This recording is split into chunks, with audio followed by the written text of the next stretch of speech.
The views expressed on the Nova Society are those of the panelists and guests and do not necessarily reflect the views or opinions of the Phoenix Research Institute or any institution which any panel member is associated. Reproduction or dissemination, other than for the purpose of education or information without the express written permission of the Phoenix Research Institute or Nova Society Media, is strictly prohibited. We'd like to welcome everyone back to the Nova Society, and today we're going to take up the topic of Trump trying to end birthright citizenship. What does this mean for the country? Let's listen in.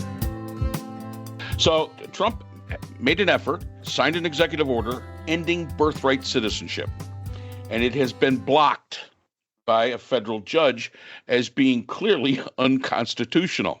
And of course, Trump's attitude is it's to stop those illegals. But what he doesn't understand is that we're talking birthright citizenship. We're not just talking people whose parents came from another country and they were born here. We're talking about everyone in the United States that was born here. So what are we thinking? So I understand the impulse here, because I do know that there are people who fly here for the express purpose of having a baby. And as soon as the baby is born, has a birth certificate, they get back on a plane, they go back to whatever country they came from. I think it's mostly used by Chinese nationals who want a toehold in America should things go really badly in China. But I'm sure there are other places that are where there are people who are wealthy enough to do this, and that they come and have a baby here, and then that baby becomes the basis for the family moving here. Okay, so it is so there is some justification for questioning, this part of the 14th Amendment. However, it is in the Constitution. It is an amendment. Nobody has ever even questioned it before. The courts, I think, so far don't want to be among the first to do that. A second judge actually just today, blocked his executive order, saying that it's unconstitutional and runs counter to our 250-year history of citizenship by birth. I mean, to be an American, look, it's a low bar. All you got to be is born here. It is a low bar. You don't have to earn anything. You don't have to, do anything. You just have to be born here. And it's pretty simple stuff. Now, where I understand the impulse behind it, it should be understood that this is the law. Right? I mean, this is the Constitution, and there's no playing with it unless you repeal it. And the very people who say, you've got to interpret the Constitution the way it was written, are the same people who are now saying, well, we don't like this particular amendment. And indeed, Trump himself has kept it out of his Bible that has the Constitution and some other important documents in it. The Constitution only has the first 10 amendments, I believe. And so he would prefer to do away with all of these amendments that came later. I think that's the signal there. So, again, the only thing that this has accomplished is creating some more problems for people, a little chaos and confusion. For example, the order said that it only applies to people who were born within the United States after 30 days from the date of the order, which was on January 20th. So we're going to be getting to that pretty soon. It's going to cause some issues for people unless the courts make sure that this is completely blocked and nobody should even pay attention to it until further notice. So that's it. Well, sorry. Yeah, no, I mean, that's really the whole gist of it as far as I can say. Well, an exception apparently that Tom Homan has made concerns Native Americans, even though I believe it's Congress ensured that Native Americans are considered United States citizens beginning in 1928, because the Native American population had been overlooked as citizens, even though they've been obviously here much longer than the rest of us and are the genuine Americans.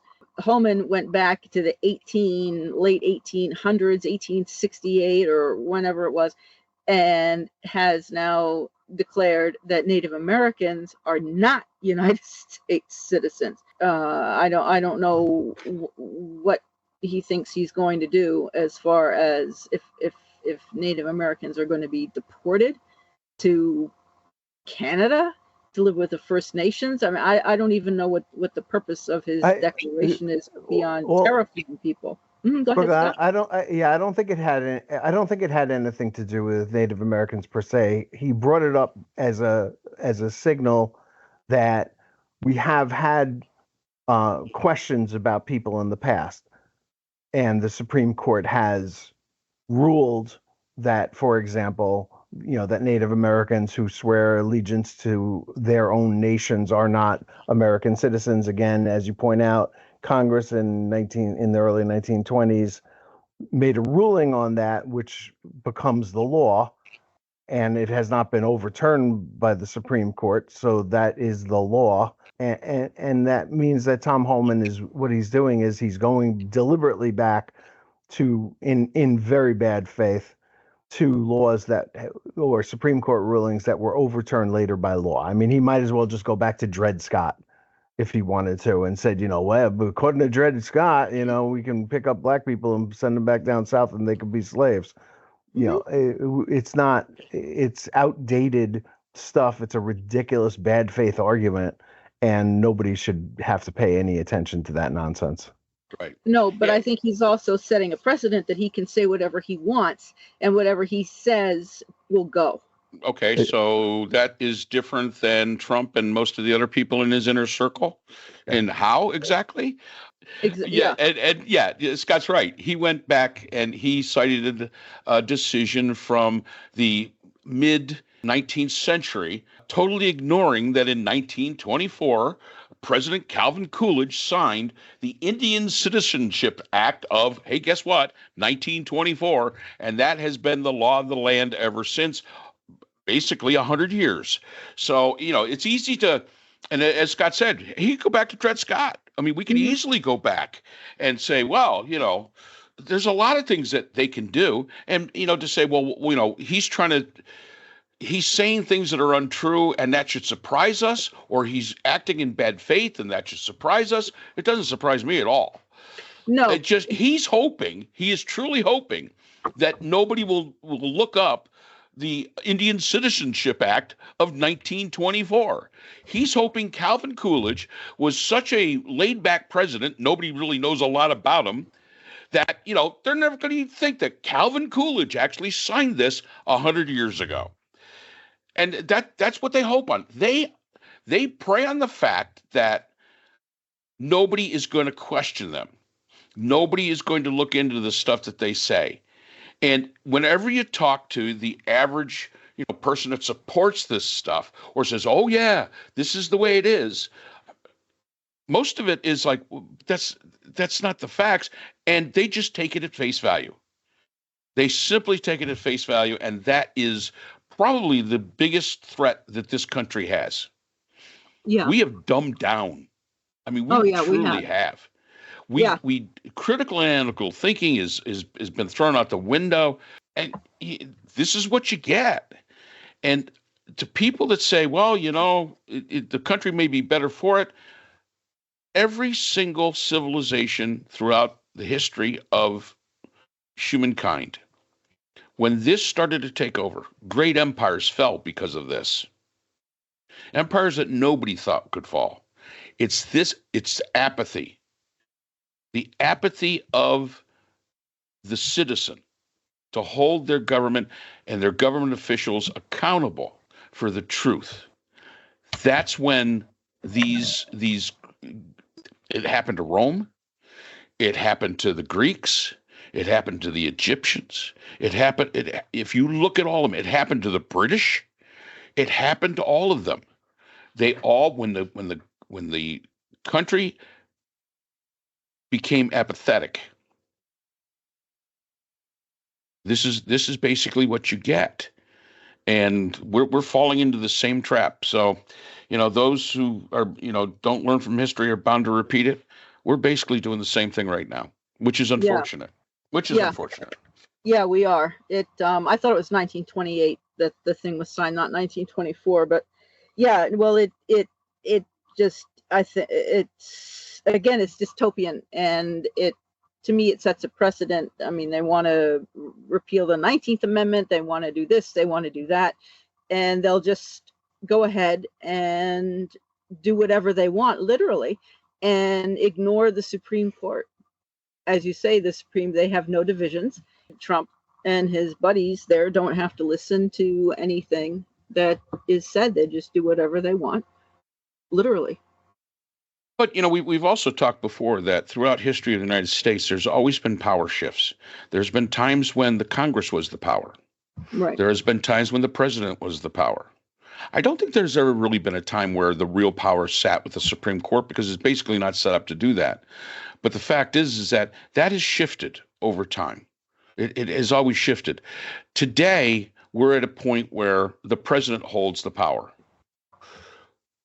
This may be an opportunity in 2026 for that to shift again. If the people wake up and see what's going on and elect in a Congress, and I'm not even saying you have to elect in a Democrat Congress. You can elect in whatever Congress you want that has some common sense and it's actually going to stand up for the people that are elected them. I think this is an opportunity for that shift to happen and for the Congress to regain the control that it should have. That really is the way it goes. Remember, we're representative democracy. These people that are in Congress represent you. They represent everybody that sent them to Congress, and even those that didn't send them to Congress. I mean, that's an important thing to remember. Lindsey Graham is the senator of South Carolina, as so is Scott. He is a senator. I didn't vote for either one of them, but they represent me. And that's the way representative democracy is supposed to work. And unless we start holding accountable. So this is an opportunity for the U.S. government to actually have a shift, maybe back to congressional, congressional is a lot more democratic than presidential, which is more like a monarchy or autocratic. So that's the question we just have to start asking ourselves. And hopefully, the Supreme Court will take this up and say, this is the stupidest thing. There is an amendment. I'm sorry. You can't do it. Hopefully. The Nova Society is a production of Nova Society Media, a division of the Phoenix Research Institute. We'd like to thank our production partners, Buzzsprout, who hosts the Nova Society, Audacity, our editing partners, Apple iTunes, the largest source of podcast and music on the internet, Spotify, the most popular platform for the Nova Society, and iHeartRadio, your source for all things music and podcasting. The Nova Society is available on all of these and other quality platforms listed in our description. We'd also like to thank all of our listeners. Without your support, the Nova Society would not be possible. If you have a question or a comment, we can be reached at nova.society.podcast@gmail.com. So for Dr. Brooklyn Ann Weldon, Dr. Priscilla Hobbs, Dr. Scott Gershwer, and all of us here at the Nova Society, I'm Dr. Mark Bound. Remember, the true power in society is knowledge. Thanks for listening, and we will see you again next time. We'd like to thank our sponsor for this episode, BH Conflict Resolution Services, a full-service dispute resolution firm offering expert and cost-effective mediation services to couples, groups, and businesses. BHCRS can be reached at www.bhcrs.com.